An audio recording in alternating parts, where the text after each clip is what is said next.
Jangan lupa like, komen, dan subscribe channel YouTube TVRI Bengkulu dan nyalakan lonceng notifikasinya.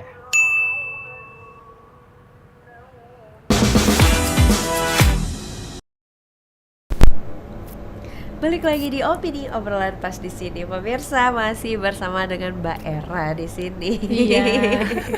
Semoga belum bosen ya. Iya, udah bosan belum Mbak? Aku belum nanya lagi. Belum nih, nggak Belum kerasa ya? malah. Oh, nggak kerasa, karena emang seru ya bahas mengenai pajak ini ya Mbak ya. Nah, di Mbak Era, kalau tadi kan kita bahas itu kayak, aduh, ini udah dari yang menarik nih awal ceritanya Mbak Era seperti apa, terus mulai masuk ke penjelasan pajaknya ini agak rumit ya kami untuk mencernanya gitu Iya, ya. Terus nah sekarang pengen tahu nih kendala-kendala seperti apa sih yang ada di profesi konsultan pajak ini? Kalau di profesi mungkin bukan kebanyakan ya, tergantung sebenarnya case-nya apa. Aha. Tergantung case itu maksudnya klien datang ke kami, masalahnya apa. Oh gitu. Yang paling sulit adalah kalau dari awal dia saya nggak ngomong penggelapan ya, saya ngomong adalah datanya yang dilaporin nggak benar. Okay. Bisa, sebenarnya ada beberapa alasan, bisa karena dia nggak tahu, bisa juga karena saking besarnya usaha atau saking ribetnya yang dia urus. Karena kan kalau misalnya pengusaha dia biasanya paling awal tuh sendiri, baru nanti bangun tim kan. Biasanya dia ngurusin sendiri, jadi nggak ketres tuh transaksinya apa aja. Bukan cuma transaksi, datanya nggak lengkap. Jadi datang ke kami itu udah terakhir udah kena surat cinta, udah kena surat tagihan, udah didatengin kantor pajak juga bisa survei ya. Datang ke tempat usaha kita bisa, pasti janjian sih. Tapi bisa aja suratnya nggak nyampe, tapi masih dihubungin. Nah itu udah akhir-akhir baru misalnya minta bantuan konsultan pajak. Nah kendala yang didapetin adalah biasanya dokumennya nggak lengkap. Bahkan dokumen sekecil dulu banget ini saya pernah ngurusin pembalikan PPN. Jadi dia kebanyakan setor PPN oleh negara, dia minta dibalikin. Bisa gitu Mbak? Bisa, cuma memang diperiksa dulu. Diperiksa dalam artian yang diperiksa itu semua dari laporan keuangan sama transaksi. Bahkan sekecil nota isi bensin itu kita anggap kecil ya, 250 ribu. Tapi ketika perusahaan yang ngomongin operasional kantor besar, ternyata setahun dari petrol aja atau misalnya dari transportasi pengiriman aja tuh bisa ratusan juta bensin. Dan itu kalau nggak ada struknya orang pajak juga bingung kan, ini isi bensin beneran nggak? Buktinya apa? Iya benar. Jadi memang lebih ke dokumen sih biasanya nggak lengkap, atau bisa juga yang seperti saya bilang tadi, dia usaha jalan aja dulu.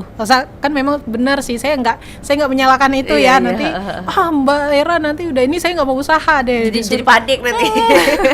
Banyak yang harus dipikirin. Padahal saya cuma mau usaha, iya bisa nggak apa-apa. Tapi ada namanya usaha itu harus level up. Ya betul. Ketika usaha udah nggak bisa diurusin kita sendiri, udah nggak bisa cuma teman-teman kita yang ngurusin, kita mungkin udah harus bikin kantor atau udah harus hire orang yang lebih ahli gitu kan. Nah ketika usahanya udah banyak, terus dia mulai mulai bingung apa aja yang harus diurusin, baik pajaknya atau keuangannya, laporan keuangan. Bahkan ada juga yang perusahaan itu karena yang ngurusin akuntansinya mungkin satu orang, dia ngurusin dari mulai terbit invoice, tagihan dan segala macam sampai pembukuan perusahaan, ya dia kerja semaksimal dia aja gitu kan. Di laporan keuangannya dia untung, jadi tetap pemegang saham bagi-bagi dividen. Setelah kita cek ternyata hutangnya banyak. Ternyata bukan untung tahun itu, rugi malah. Jadi yang dibagiin dividen itu malah uang muka customer. Jadi ke depannya dia bingung nih uangnya hilang kemana gitu. Ada seperti itu. Terus ada juga yang emang marginnya tipis. Biasanya barang itu kan kita nggak terus yang penting jual dulu banyak, nggak apa-apa untung cuma dikit kan, bisa seperti itu. Ternyata setelah dihitung-hitung ongkosnya besar.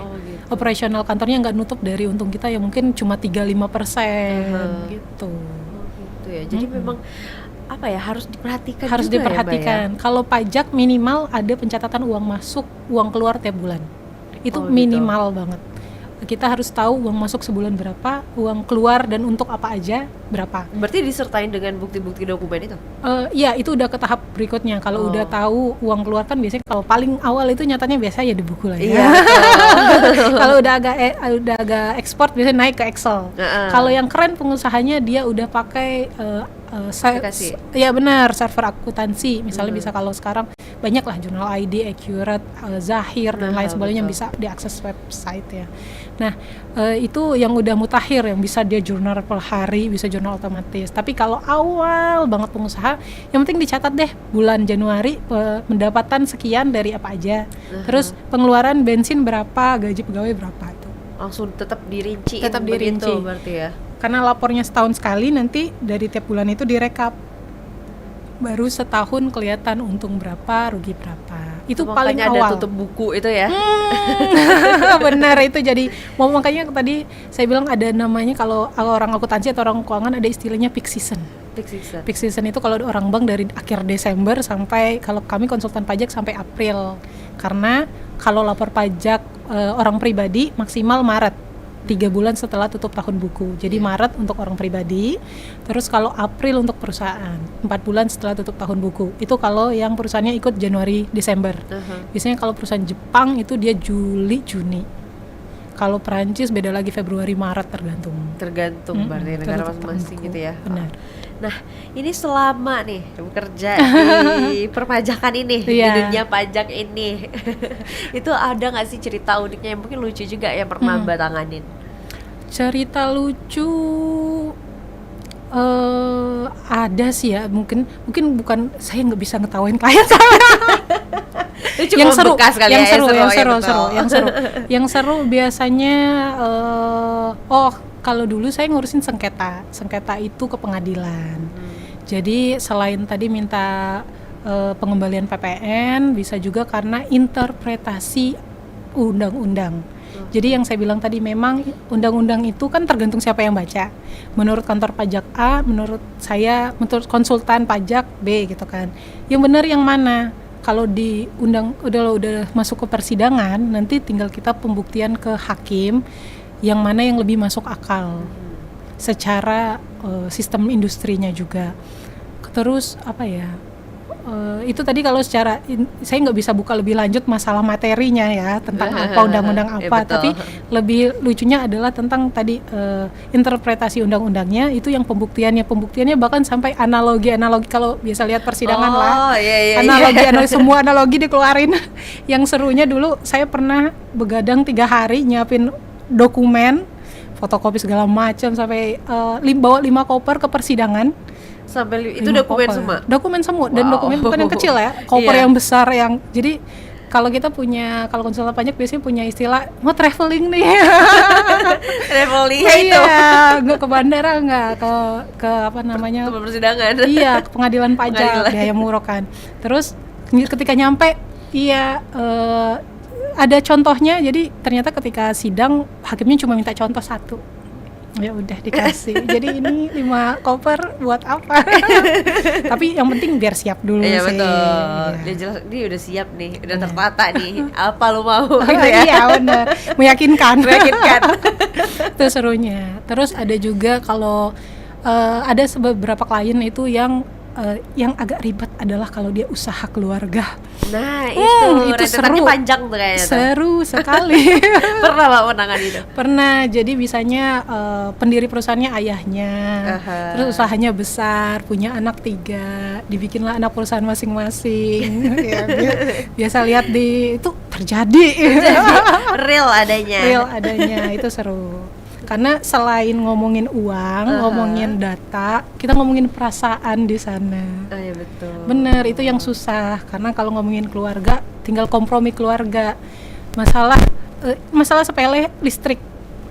Dia listrik. Yang tadi. Dia di yang tadi ya, perusahaan keluarga, satu perusahaan grup, tempatnya satu kawasan lingkungan. Dan kebetulan yang bayar listrik cuma satu perusahaan. Udah bayar listriknya gede ya, karena banyak udah besar banget perusahaannya. Bayar satu listrik perusahaan ditanggung selama ini karena yang punya bapaknya ya udah terserah lah ya bayar itu ya nggak masalah. Ketika bapaknya meninggal, perusahaannya pecah, yang satu ini nanggung listrik nggak mau dong. Iya, jelas. Akhirnya ya itulah ngurusin bagaimana pembagian listriknya, bagaimana pencatatan di masing-masing perusahaan, bagaimana nanti pengaruhnya ke laporan keuangan dan pajaknya. Itu hal sepele yang ternyata jadi masalah. Nggak sepele juga sih, Nggak sepele sih. Karena kalau listriknya udah banyak, udah. karena dia ngomongin pabrik waktu itu. Oh, pabrik waktu itu ya. Gede kan, jadi memang seru. Bahkan kalau di kantor aku ada, biasanya kita bukan pro bono ya istilahnya, kita ada beberapa kali ambil project itu sama istilahnya pengmas ya, pengabdian masyarakat yang masuk ke daerah-daerah, bahkan ke Bali juga ada, ke Lombok. Itu kita kasih seminar ke pengusaha garam, pengusaha kecil-kecil, pengrajin, itu kita masuk ke sana untuk mengedukasi minimal Bapak itu mungkin kalau kayak Bengkulu pengusaha dodol dan lain-lain ya. Nah, itu dikasih edukasi UMKM seperti apa. Jangan ke pajak dulu deh, pajak udah jauh ya, maksudnya udah level akhir kalau misalnya dia udah selesai dengan perusahaan, udah selesai dengan usahanya. Jadi yang awal banget biasanya kalau dari kantor aku yang sekarang itu dia literasi keuangan. Oh, literasi keuangannya seperti apa? Karena gitu kalau pengusaha nggak melek literasi keuangan, wah kasihan, kacau. Ya. Nah, jadi artinya kalau kita bahas mengenai pengusaha nih, calon pengusaha gitu ya. Nah, itu apa sih Mbak yang mulai dari keuangannya itu apa yang harus diperhatikan dulu biar nanti nih ke depannya nggak jadi malah pusing sendiri dengan nggak jadi kelabakan sendiri dengan pencatatan keuangannya. Iya, kalau yang pertama mungkin aku bisa bilang kalau usaha itu mungkin kalau kita punya investor, orang tua enggak ya. Kalau kita punya investor atau misalnya punya backingan uang cukup, mungkin bisa usaha nggak untung. Tapi core bisnis itu adalah usaha itu harus untung. Iya. Karena kalau nggak untung nanti jatuhnya malah bagi-bagi. kerja biasa ya Mas, apa istilahnya itu nggak dibayar ya. Tapi memang kalau mau usaha pastikan keuntungannya menutupin kinerja kita sebagai pengusaha. Maksudnya ambil margin yang cukup. Ada juga memang salah satu klien kami jual barang, marginnya tipis banget 2%, tapi perputaran uangnya sampai 5 miliar, 2 miliar setahun ya. Dan yang dia bayar, yang dia jual itu lumayan barang mewah. Dan kita itu ada istilahnya PKP, pengusaha kena pajak. Meskipun kita cuma ngambil fee 2%, maksudnya untungnya cuma 2%, tapi perputaran yang besar tadi itu kan mengakibatkan omsetnya besar. Omset yang udah di atas 4,8 miliar itu usahanya nanti dikukuhkan jadi pengusaha kena pajak, harus menagihkan PPN, harus memungut PPN. Nah, PPN tahu nggak berapa tarifnya sekarang? Berapa itu Mbak? 11%.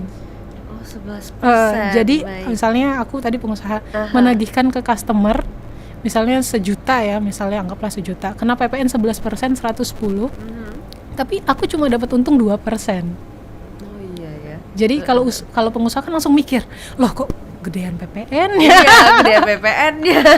Jadi itu sih. Jadi kalau memang, tapi ini harus, jadi ini spesifik lini bisnis ya. Kalau memang teman-teman baru mulai usaha, benar nggak apa-apa, jalanin dulu. Lihat dulu marketnya seperti apa, apa yang mau dijual. Terus jangan lupa tadi dihitung, meskipun masih kecil-kecil di rumahan, hitung penghasilannya benar-benar berapa sih. Jangan kalau ada diskon ya boleh lah, terserah lah, itu kan strategi bisnis ya. Hitung benar-benar penghasilan, uangnya masuk berapa sebulan, bahkan pengeluarannya berapa sebulan, nutup atau enggak. Terus kalau sudah dapat itu nanti baru kita ngitungin pajak, laporan keuangan segala macam. Tapi untuk bisnisnya sustain adalah pastikan memang ada margin. Margin itu adalah keuntungan yang kita terima dari bisnis. Nanti kalau sudah gede, biasanya gede itu bisnis sustain itu kalau udah dibilang di atas 5 tahun. Biasanya ya. Kalau sebelum itu mungkin baru coba-coba segala macam ya nggak masalah. Kalau sudah 5 tahun jualan ini terus, dikenal orang, customernya udah pasti udah langganan nih, ya kan. Betul. Nah mungkin butuh level up, butuh mulai diperhatikan apakah harus bikin laporan keuangan yang proper, yang baik dan benar, atau terus coba dilihat, oh ya daluarsa pajak itu 5 tahun. Jadi jangka waktu pemeriksaan pajak itu bisa sampai 5 tahun ke belakang.